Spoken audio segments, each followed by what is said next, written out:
ये आकाशवाणी रायपुर है। छत्तीसगढ़ी समाचार बुलेटिन के संग किरण वर्मा के जय जोहार। अब सुनो आज के प्रमुख समाचार। मुख्यमंत्री विष्णुदेव साय छत्तीसगढ़ में काम करत कुछ गैर सरकारी संगठन मन ल होए फंडिंग के दुरुपयोग ल लेके जताइन चिंता। अधिकारी मन ल दिन जांच के निर्देश। बलौदाबाजार में आगजनी और तोड़फोड़ के मामला में जेल में बंद 112 आरोपी मन ल आज छत्तीसगढ़ उच्च न्यायालय ले जमानत मिल गए है। और आज अंतर्राष्ट्रीय मातृभाषा दिवस है। मुख्यमंत्री प्रदेशवासी मन ल दिन शुभकामना। अब समाचार विस्तार ले। मुख्यमंत्री विष्णुदेव साय छत्तीसगढ़ में काम करत कुछ गैर सरकारी संगठन मन ल होए फंडिंग के दुरुपयोग ल लेके चिंता जताए है। एकरे संग ओमन अधिकारी मन ल राज्य में विदेशी फंड लेवैया एनजीओ के जांच करे के निर्देश दिन है। मुख्यमंत्री कहिन कि कई ठन ऐसे एनजीओ है जौन हेल्थ एजुकेशन के नाव में विदेशी सहायता लेथे। हेल्थ एजुकेशन के नाव में धर्मांतरण करे जाते जौन ठीक नहीं है और एला बंद होना चाहिए। मुख्यमंत्री इहो कहिन कि धर्मांतरण जैसे अवैध गतिविधि करैया कोनो भी संगठन के खिलाफ कड़ा कार्रवाई करे जाही। प्रधानमंत्री नरेंद्र मोदी 24 फरवरी के बिहार के भागलपुर में प्रधानमंत्री किसान सम्मान निधि के 19वां किस्त जारी करही। आज नई दिल्ली में संवाददाता सम्मेलन में संबोधित करत केंद्रीय कृषि और किसान कल्याण मंत्री शिवराज सिंह चौहान कहिन कि देश भर के 2 करोड़ 50 लाख किसान एक कार्यक्रम में शामिल होही। त्रिस्तरीय पंचायत चुनाव के दूसरैया चरण में राज्य के 43 विकास खंड मन में काली मतदान होइस। एमा 81% ले ज्यादा महिला और पुरुष मतदाता मन अपन मताधिकार के उपयोग करीन। ऐसन में राज्य में मतदान के औसत 81% ले ज्यादा रहीस। राज्य निर्वाचन आयोग के अधिकारी मन बताइन कि दूसरैया चरण में पंच पद पर 65,716, सरपंच पद पर 15,217, जनपद सदस्य पर 3,850 और जिला पंचायत सदस्य पर 699 प्रत्याशी चुनाव मैदान में रहीन। 26,988 पंच, 3,774 सरपंच, 899 जनपद सदस्य और 138 जिला पंचायत सदस्य पद में निर्वाचन बर मतदान हुईस। दूसरैया चरण के मतदान पर 9,738 मतदान केंद्र बनाए गए रहीस। त्रिस्तरीय पंचायत चुनाव के तहत तीसरा और अंतिम चरण के मतदान 23 फरवरी के हुई। बलौदाबाजार में आगजनी और तोड़फोड़ के मामला में जेल में बंद 112 आरोपी मन ल आज छत्तीसगढ़ उच्च न्यायालय ले जमानत मिल गई है। आरोपी मन अपन अधिवक्ता मन के माध्यम ले हाई कोर्ट में जमानत याचिका दायर करे रहीन, जेमा जस्टिस NK व्यास के सिंगल बेंच में सुनवाई हुईस। सुनवाई के दौरान कोर्ट आरोपी मन ल कुछ एक शर्त के संग जमानत दे के आदेश दिन। जमानत पर हरेक आरोपी ल 25,000 रुपया के बांड भरना होही। एकर अलावा ट्रायल कोर्ट में गैर हाजिरी के स्थिति में जमानत स्वतः रद्द माने जाही। बता दें कि बलौदाबाजार के कलेक्टोरेट और पुलिस अधीक्षक कार्यालय में आगजनी और तोड़फोड़ के घटना में शामिल कई लोगन मन ल पुलिस गिरफ्तार करे रहीस, जेकर बाद जम्मू आरोपी न्यायिक हिरासत में रहीन। नारायणपुर जिला के छोटे डोंगर थाना क्षेत्र में माओवादी मंडाहाले लगाए गए IED के चपेट में आये डिस्ट्रिक्ट रिजर्व गार्ड DRG के एक जवान घायल हो गए है। मिली जानकारी के अनुसार थाना छोटे डोंगर ले जिला पुलिस बल और DRG के संयुक्त टीम रोड सिक्योरिटी ऑपरेशन पर रवाना हो रहीस। इसी दौरान तोयमेटा और कवानार के बीच जंगल में IED के चपेट में आये DRG के एक जवान घायल हो गए। घायल जवान की हालत खतरा ले बाहिर है। एला बेहतर इलाज पर एयरलिफ्ट करे जाते।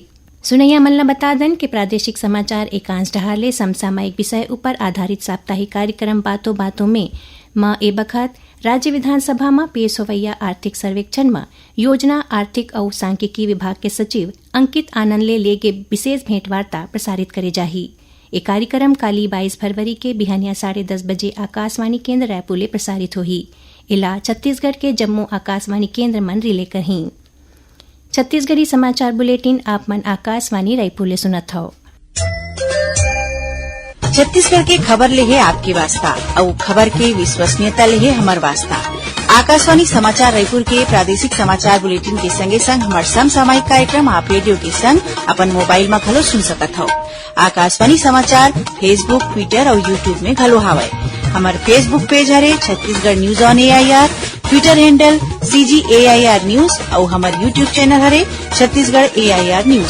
तो अब रेडियो के संगे संग आपके मोबाइल के माध्यम ले हम आप तक पहुंचत हन।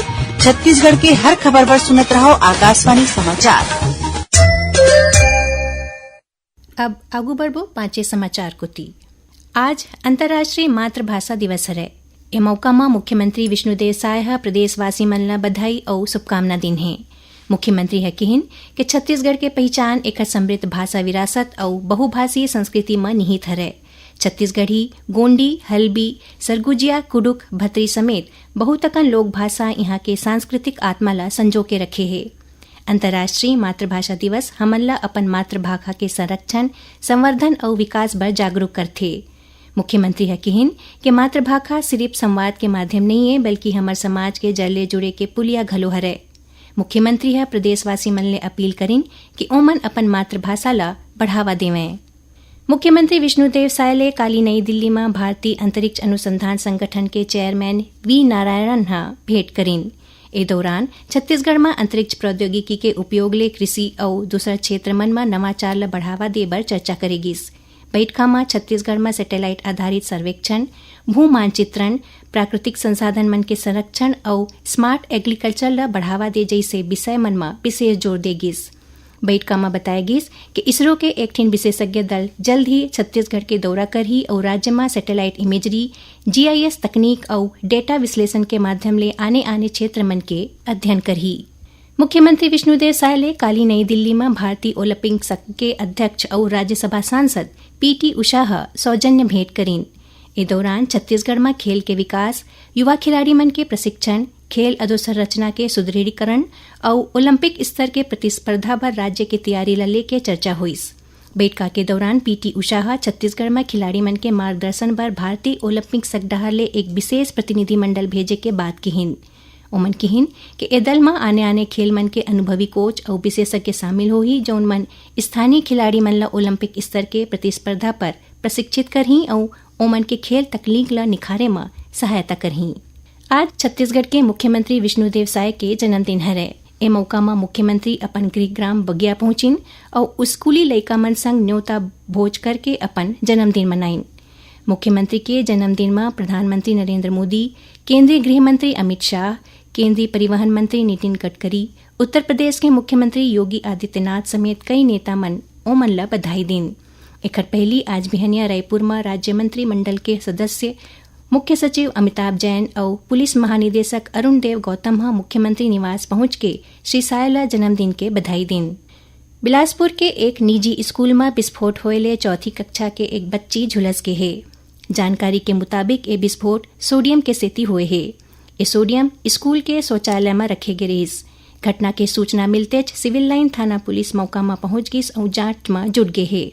घायल लइका ला अस्पताल में भर्ती कराए गए है। और अब थोरकुन समाचार सार में। परिचालन कारण मन के सेती 22 ले 26 फरवरी तक दुर्ग ले चलने वाला दुर्ग छपरा दुर्ग सारनाथ एक्सप्रेस रद्द रही। ऐसने 26 फरवरी के दुर्ग ले चलैया दुर्ग नौतनवा एक्सप्रेस घलो रद्द रही। और जांजगीर चांपा जिला के सिवरी नारायण में 4 दिन के सिवरी नारायण महोत्सव 23 फरवरी ले शुरू होही। आखिर में प्रमुख समाचार एक घाव फेर। मुख्यमंत्री विष्णुदेव साय छत्तीसगढ़ में काम करत कुछ गैर सरकारी संगठन मन ला होए फंडिंग के दुरुपयोग ला लेके जताइन चिंता। अधिकारी मन ला दिन जांच के निर्देश।